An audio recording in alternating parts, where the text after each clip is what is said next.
a new book that's coming out that's going to chart the rise of the boss through photos and stories compiled by the Asbury Park Press in New Jersey, from Freehold to E Street, 6 decades of Bruce Springsteen. And that brings us to our guest, Phil Freedman, Asbury Park Press executive editor. Phil, thanks for being here. Amazing to think about how long Bruce has been in our lives, 60 years. Tell us about the book. The book has been a sort of labor of love, to use a cliche we would never use in a newspaper story.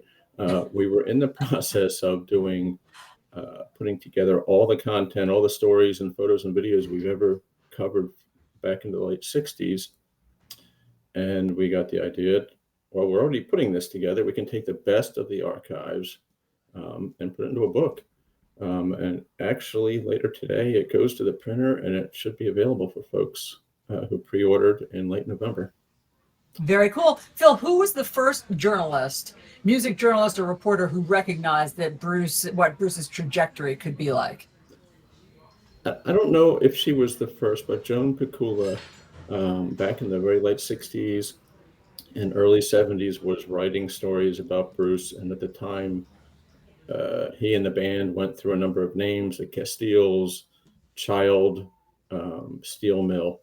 And she didn't go out to California. But one of the stories in the book that is really, there's about 3 or 4 stories in a row by Joan in 1970 and the next year or so that really show you that she and these, I guess, underground music writers were really noticing that Bruce was different, and he was not at that time, this was not the kind of music that, was folk music and getting into bands like The Who and things like that and Rolling Stones.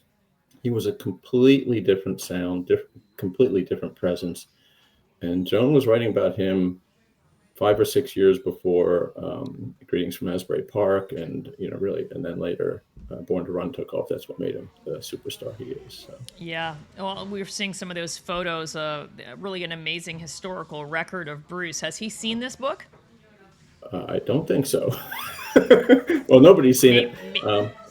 We tried to get him to write the foreword for it, but I think he's a little busy right now. Yeah, I'm sure he is. It's interesting. We were talking about whether Jeremy Allen White, who played him in the biopic in the new movie, whether or not he was singing the song. So apparently, yes. And he also said that he lost his voice actually singing Born in the USA, that he only had a really limited amount of time to try to prepare for vocal training to sing like Bruce.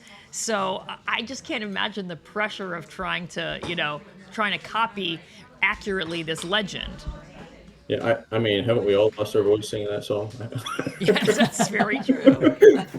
I think, and I think the best story I heard about the movie, and I in no way have any inside knowledge about it, but early on, Bruce gave Jeremy Allen White this old guitar that he said was the closest thing to the first guitar he ever had and learned on.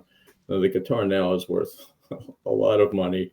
I saw a clip of the two of them talking, and Jeremy Allen White he's like touching the guitar like he's holding King Tut's burial mask or something. He didn't want to, damage it. And he's like, wow, this is probably the most expensive, beautiful guitar anybody's learned to play the guitar on.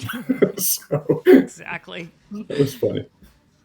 So, Phil, if people are interested in getting a copy of this book, where do they go? Is it on Amazon? It is not yet. The best way now is to go to app.com, app short for Asbury Park Press, and there are only about 50 different spots that you can see. You click on it, and I believe the pre-order sale price is still active for another couple of weeks. So, all right. And well, Phil to get Freedman, Allison thank you. Yeah, thank you. Exactly. Get on that. Executive editor of the Asbury Park Press. Thank you very much. Guys, I'm really glad that they decided to go with the E Street band name, because I think that now, welcome, Bruce Springsteen and Child wouldn't have worked as well since they were considering that. I know. I love it. Well, it's pretty cool to see all of that. And I do know what to get you for Christmas. Yeah. Allison, do you want to sing us out as we leave everyone today? Or Yeah, nobody needs to hear that.